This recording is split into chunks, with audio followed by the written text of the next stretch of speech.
तो test paper 18 के 3 question तक कंप्लीट हो चुके हैं। आज की क्लास में क्वेश्चन नंबर 4 से स्टार्ट करेंगे। तो क्वेश्चन नंबर 4 है, the angles of a triangle are in the ratio 3:5:7। Find the measure of these angles. हमारे एंगल्स 3 एंगल्स होते हैं ट्रायंगल में, उनका रेशियो दिया है। तो ये जो रेशियो दिया है सिंपलेस्ट फॉर्म में दिया हुआ है। तो find the measure of these angles, माने इन तीनों एंगल्स के मेजरमेंट कितना कितना होगा, कितने कितने डिग्री के एंगल्स होंगे, ये आपको फाइंड करना है। तो इसमें हम सबसे पहले सॉल्व करने में लेट कर लेंगे कि ये जो 3 एंगल्स हैं इनमें कोई वेरिएबल से मल्टीप्लाई कर दें। तो सपोज करिए x थे तो एक हो जाएगा 3x, सेकंड हो जाएगा 5x और थर्ड हो जाएगा 7x। तो late the angles of a triangle B of a triangle B, इसमें लेट कर लेंगे। क्या क्या लेट करेंगे? 3x 4x and 3x 5x। Second क्या था? रेशियो 5 है ना, तो इसमें 5 में x का मल्टीप्लाई करेंगे तो 5x हो जाएगा। तो 3x 5x एंड 7x। अब आपको जैसे पता है कि क्या, we know that the sum of angles of a triangle is 180 degree. Since the sum of angles of a triangle equal 180 degree. 180 degree होता तो इन तीनों एंगल का सम क्या हो जाएगा? 180 डिग्री हो जाएगा। तो हो जाएगा 3x plus 5x plus 7x equal 180 degree. अब इनको ऐड कर लें तो 3 5 8 7 15, तो 15x इक्वल टू 180 डिग्री। इससे हमें x की वैल्यू निकाल लेंगे तो x इक्वल टू 15 मल्टीप्लाई में उधर जाएगा तो डिवाइड में चला जाएगा, तो 180 डिग्री अपॉन 15। 15 से डिवाइड कर लें, 15 1 जा 15, 15 1 जा 15, 15 2 जा 30। तो ये x इक्वल टू कितना आ गया? 12 आ गया। ये x की वैल्यू यहाँ पर निकली है। तो जो फर्स्ट एंगल है आपका, 3 एंगल्स थे, जो फर्स्ट एंगल कितना लेट किया आपने? 3x, तो 3x की वैल्यू निकाल लें तो 3 इंटू x की वैल्यू रख देंगे कितना? 12, तो 12 3 जा 36 डिग्री। अब इसके बाद सेकंड एंगल निकाल लेंगे। तो सेकंड एंगल निकालने के लिए तो सेकंड एंगल कितना लेट किया आपने? 5x। इसमें जो x की वैल्यू निकाली गई है उसको हम रख देंगे, तो 5 इंटू 12 इक्वल टू 60 डिग्री। अब इसके बाद में थर्ड एंगल निकालेंगे। तो थर्ड एंगल की वैल्यू है 7x, तो इक्वल 7 इंटू एक्स की वैल्यू रख देंगे 12, तो 12 7 जा 84 डिग्री। और ये तीनों एंगल्स निकाला है, इसे यही आपको फाइंड करना था, तो ये आंसर हो गया। Question number 5, the angles of a quadrilateral are in the ratio 2:3:4:6। Find the measures of the angles. माने इन एंगल्स को आपको फाइंड करना है। तो ये रेशियो दिया है, 4 एंगल्स होते हैं इसमें क्वाड्रिलेटरल में, 4 एंगल्स का रेशियो दिया हुआ है। तो इसको हम किसी वेरिएबल से मल्टीप्लाई कर दें, तो 2x 3x 4x 6x ये लेट कर लेंगे। तो सबसे पहले हम लेट कर लेंगे, तो सॉल्व करते हैं क्वेश्चन को। Let the angles of a quadrilateral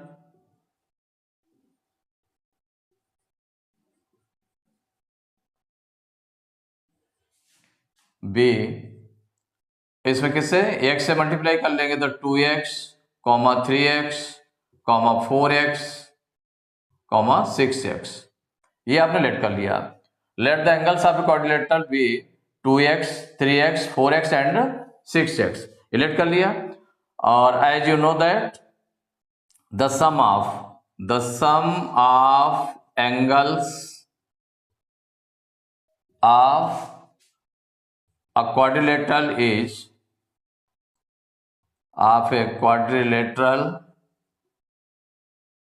is 360 degree, माने 360 डिग्री सम होता है इसका।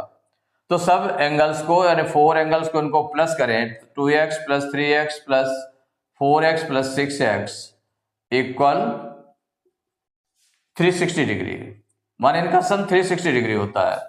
अब इससे हम x की वैल्यू फाइंड कर लें तो 2x 3x 4x 6x ये लाइक टर्म्स हैं, इनको प्लस कर लें तो 2 3 5 4 9 6 15 x इक्वल टू 360 डिग्री। तो x इक्वल टू कितना हो जाएगा, 15 इधर मल्टीप्लाई में है, उधर जाएगा डिवाइड में हो जाएगा तो 360 अपॉन 15। अब 15 से देखिए डिवाइड कर लें, 15 1 जा 15, 15 से 15 वन टाइम डिवाइड हुआ, 15 से इसको डिवाइड करेंगे तो 15 2 जा 30, 36 में 30 माइनस करेंगे 6 आएगा, 0 उतारेंगे 60 हो जाएगा, 15 4 जा 60, माने x की वैल्यू आ गई 24 आ गई। अब जो एंगल्स हैं आपको कि कितने 4 एंगल्स थे, सभी एंगल्स को निकालना है। Find the measures of these angles, in angles को फाइंड करना है। तो फर्स्ट एंगल निकालेंगे, सेकंड एंगल निकालेंगे और second angle, third angle, fourth angle, ये सभी एंगल्स जो 4 एंगल्स हैं इनको हमको निकालना है। तो ये कितने कितने हैं, फर्स्ट एंगल को आपने लेट किया है 2x, सेकंड एंगल को लेट किया है 3x, थर्ड एंगल को लेट किया है आपने 4x और फोर्थ एंगल को लेट किया है आपने 6x। इसमें x की वैल्यू रख देंगे भाई, x की वैल्यू रख देंगे तो 2x मीन्स हो गया 2 इंटू एक्स, तो 2 इंटू एक्स की वैल्यू है 24, तो 24 2 जा 48 डिग्री, ये फर्स्ट एंगल हो गया। सेकंड एंगल आपका 3x है, इसमें 3 में 24 का मल्टीप्लाई करेंगे, 24 3 जा 72 डिग्री। इसके बाद थर्ड एंगल है 4x, तो 4 इंटू 24 x की वैल्यू रखिए, 24 4 जा 96 डिग्री। इसके बाद फोर्थ एंगल है 6x, इसमें भी 6 इंटू एक्स की वैल्यू 24 हो गई, मल्टीप्लाई करेंगे तो 6 4 जा 24 की 4 कैरी 2, 6 2 जा 12 2 14, तो 144 डिग्री। तो ये जो 4 एंगल्स, दीज एंगल्स थे जो रेशियो में गिवन थे, अब वो एक्चुअल अपनी वैल्यू में आ गए। तो फर्स्ट एंगल बन गया 48 degree, second angle 72 degree, third angle 96 degree और फोर्थ एंगल 144 डिग्री। तो ये आपका आंसर हो गया। Question number 6, state the properties of a rhombus. Rhombus की प्रॉपर्टी बताना है कि रोम्बस की प्रॉपर्टी क्या होता है। तो rhombus is a kind of quadrilateral, मतलब क्वाड्रिलेटरल का ही काइंड होता है जिसमें 4 साइडेड होते हैं। तो रोम्बस की डेफिनेशन सबसे पहले, a parallelogram in which all the sides are equal is called a rhombus.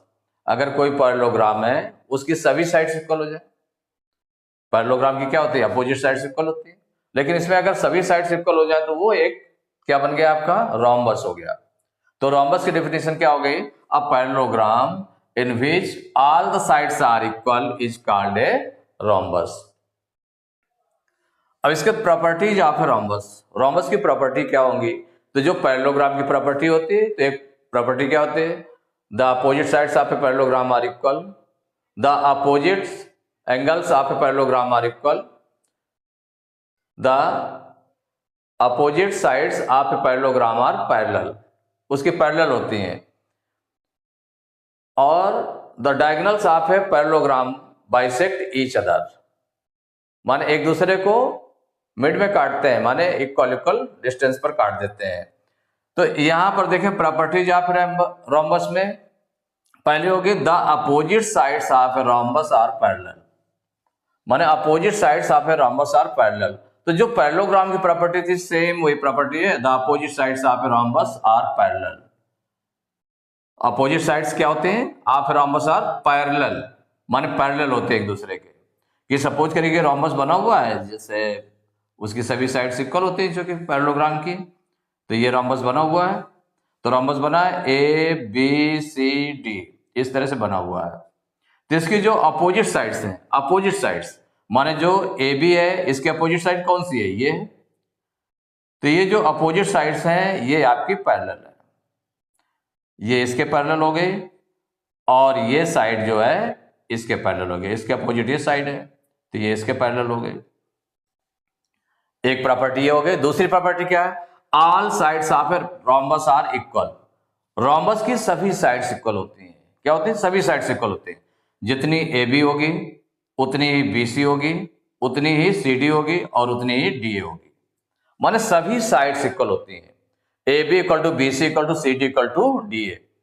तो सेकंड प्रॉपर्टी हो गई all sides of a rhombus are equal. Third property है the opposite angles of a rhombus are equal. जो इसके opposite angles होते हैं, जैसे ए का अपोजिट एंगल कौन सा है, इसके जो अपोजिट है माने सामने जो है, इसके सामने कौन सा एंगल है, सी है। तो जितना एंगल ये होगा उतना ये एंगल ये होगा, सी होगा। तो angle A equal to angle C हो जाएगा। और एंगल बी के अपोजिट एंगल कौन सा है, एंगल बी का अपोजिट एंगल डी है। तो जितना एंगल आपका ये होगा उतना ये एंगल डी होगा। तो angle B equal to angle D हो जाएगा। यहाँ angle A equal to angle C and angle B equal to angle D. तो ये आपकी थर्ड प्रॉपर्टी हो गई। फोर्थ प्रॉपर्टी है the diagonals of a rhombus bisect each other at right angles. इतना और जुड़ गया। पैरेललोग्राम की प्रॉपर्टी में क्या था, the diagonals of a parallelogram bisect each other, इतना था। लेकिन इसमें रोम्बस में एक स्पेशलिटी आ गई। क्या speciality I, the diagonals of a rhombus bisect each other at right angles. Right angles means 90 degree पर कट करते हैं। तो इसका जो डायगोनल्स हैं, मान लो सपोज करिए कि एसी डायगोनल है और जो बीडी डायगोनल है, ये यहाँ पर 90 डिग्री पर कट करते हैं। 90 डिग्री ये हो जाएगा, 90 डिग्री ये हो जाएगा, 90 डिग्री आपका ये हो जाएगा, 90 डिग्री ये हो जाएगा। और ये बाइसेक्ट करते हैं। बाइसेक्ट का मतलब कि जितने यहां से ये सपोज करिए ओ पॉइंट है आपका, तो ओ पॉइंट है तो ओ ए ओ जितना होगा उतना ही ओ सी हो जाएगा। इक्वल इक्वल डिस्टेंस पर बाइसेक्ट करते हैं। और जैसे जितना है आपका ओ बी ओ डी होगा उतना ही ओ बी हो जाएगा। तो बाइसेक्ट करते हैं और 90 डिग्री पर बाइसेक्ट करते हैं एक दूसरे को। तो the diagonals of a rhombus bisect each other at right angles. तो कौन कौन सी प्रॉपर्टी आपने देख ली। तो एक तो the opposite sides of a rhombus are parallel, ये तो आपकी सेम वही है जो पहले की थी पैरेललोग्राम की। All sides of a rhombus are equal, ये जो प्रॉपर्टी है आपकी, ये प्रॉपर्टी स्पेशल है। क्या, all sides of a rhombus are equal and the opposite angles of a rhombus are equal, ये भी आपकी सेम वही है जो पैरेललोग्राम की प्रॉपर्टी है।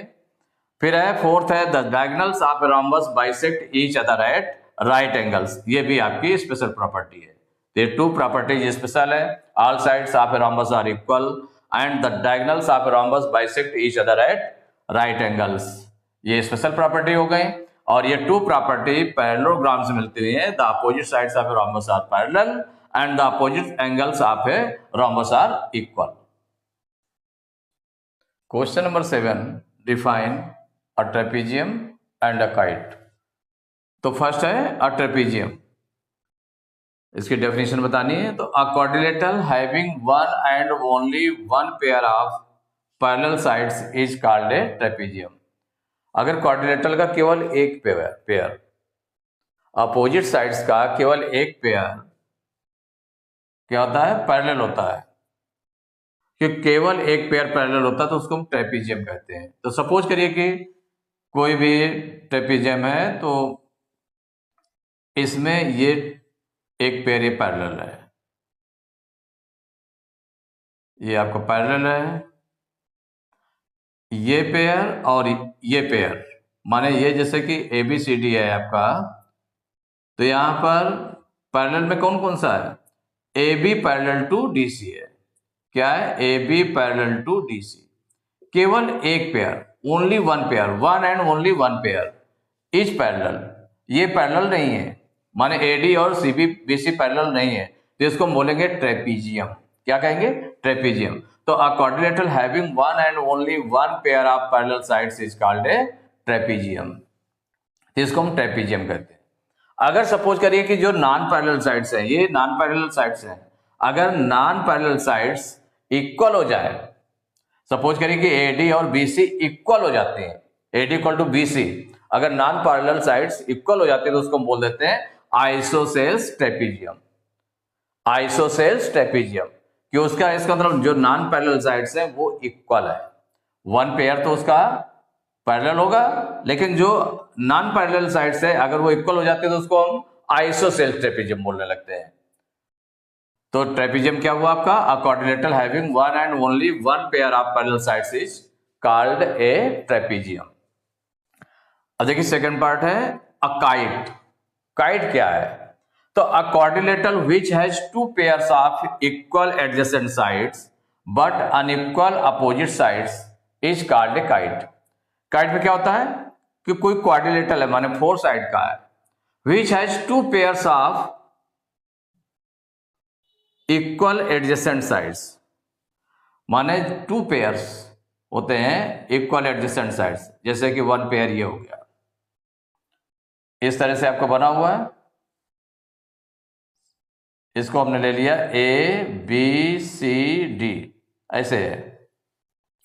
तो यहां पर अ quadrilateral which has 2 pairs of equal adjacent sides, माने इसके साथ की साइड ये है, तो ये एडजेसेंट साइड्स है, एडी और ए बी जुड़ी हुई साइड है, A B equal AD, AD A B equal to हो गया एडी, माने एक ये हो गया,